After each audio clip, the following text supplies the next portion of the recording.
Hello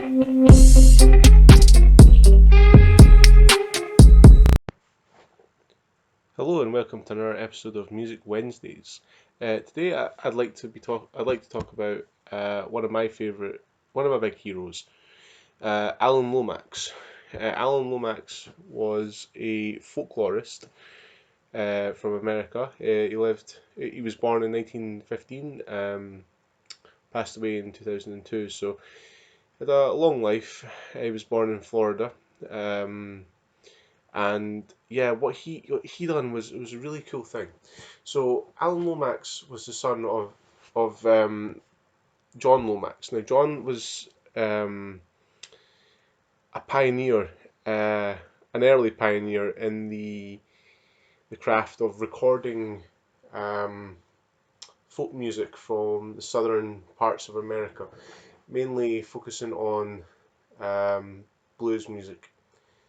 Um, Alan sort of continued on his father John's legacy uh, throughout the 40s and the 50s, going to different places and unearthing some of these guys who had been forgotten from American society due to their skin color. So a lot of the music that Alan Lomax recorded was blues music, and the guys that he recorded were often like black people.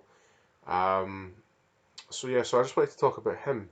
He so throughout his career he had recorded many different artists, notably guys like Leadbelly. For those of you who don't know, Leadbelly was a blues country music singer who had limited success in his time as a blues singer, and was brought to the forefront from the recordings of Alan. Alan Lomax would go around different towns in the south, like places like Mississippi, Alabama, Louisiana, sort of places like there, and the recorded them, and it was really cool because he was one of the few people who actually done that, and he brought a lot of eyes towards the blues community of the time, as a white man recording these black artists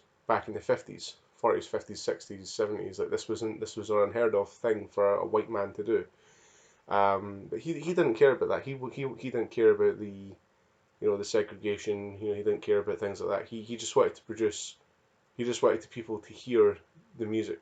And I believe, in my opinion, he done a great job of that. So going on his career in his early days, recording guys like Leadbelly, and then there was also the Parchment Farm. So Parchment Farm was a jail, um, and it was a hard labour jail. So a lot of prisoners who went there were black, and they were part of chain gangs who built railways, you know, hours and hours throughout the day during the summer, and the long heat. Using pickaxes and gravel and shovels and stuff, and just building things like that. And often, what the chain gangs would do would sing, and they would sing to pass the time, and they would sing to keep motivation up. A lot like sea shanties back in the day of the pirates. It was kind of a similar thing, and a lot of the songs that they sang were passed down generation by generation from the days of the slave trade. Their grandfathers and their grandfathers' grandfathers and so on would have sang these songs in the cotton fields. And Alan Lomax was really heavily interested in things like that, and he wanted to record that. So he did. So he recorded that, and a lot of the stuff you can find online of the songs that were performed by these prisoners, and they were singing the songs of their ancestors who first came over to America through the slave trade, through the abhorrent, barbaric slave trade. And that was it was a shame, and it was a thing that happened in American history, and I think it's a great topic to talk about, and I don't think Alan Lomax gets the credit he deserves. Um, he does. He's done so much for the music community. I mean, without the blues music, you wouldn't have modern day rock and roll as it is. You know, without pioneers like Robert Johnson, guys like B.B. King, Albert King, Freddie King, the Kings, and so many more artists. Willie Payton, Skip James, Lonnie Johnson, Woody Guthrie, Sonny Boy. Yeah, I could go on. It's a big list. It's a big list, and without these guys, and without the exposure that Alan Lomax gave these guys, you wouldn't have rock and roll and later on blues music. Well, you wouldn't have rock and roll today, as it is. I mean, these guys inspired the likes of Eric Clapton, Keith Richards, early Led Zeppelin, and you know Tommy Iommi from Black Sabbath. You also had guys that took on like Angus Young from AC/DC.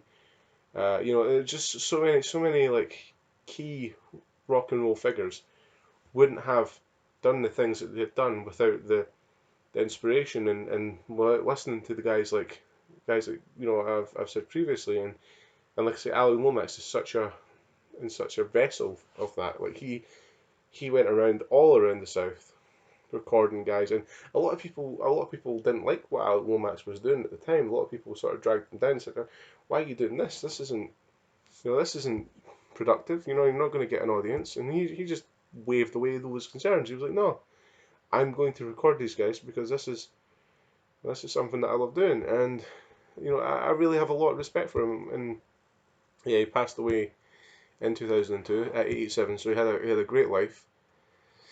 And he had interviews as well. So it's not just the music that he recorded. He also recorded interviews with some greats. There was the Mississippi Sheiks. Now the Mississippi Sheiks were a blues group made up of mostly brothers.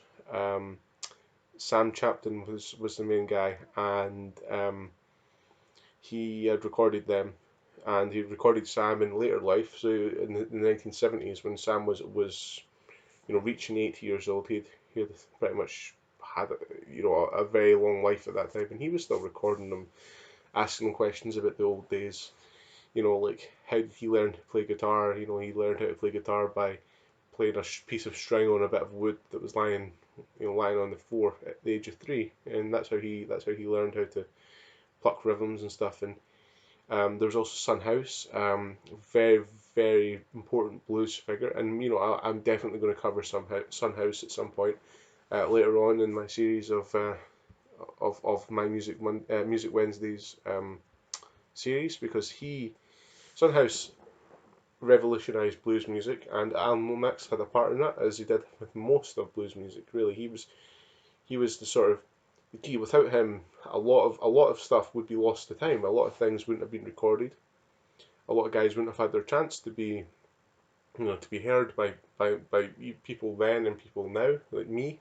I wouldn't have had a chance to hear them. So I think a great deal of American history has to be surrounded, has to be sort of coveted to this man. This man has made such an important improvement to music as a whole. And I for one, I would, I mean, he's long gone now, and I really would have loved to have met him. I'd love to have spoke to him about what was his driving force behind how he really sort of took an idea at the time when he was going around that at the time. Nobody wanted to do that what he done, and he done it superbly. And that's it just blows my mind. So Alan Lomax up there, as obviously he wasn't a musician. I mean, I know that he played guitar, and I know that he maybe sang a few songs, but that wasn't his key focus. His key focus was bringing unheard music to the limelight, and he done it in such a great way.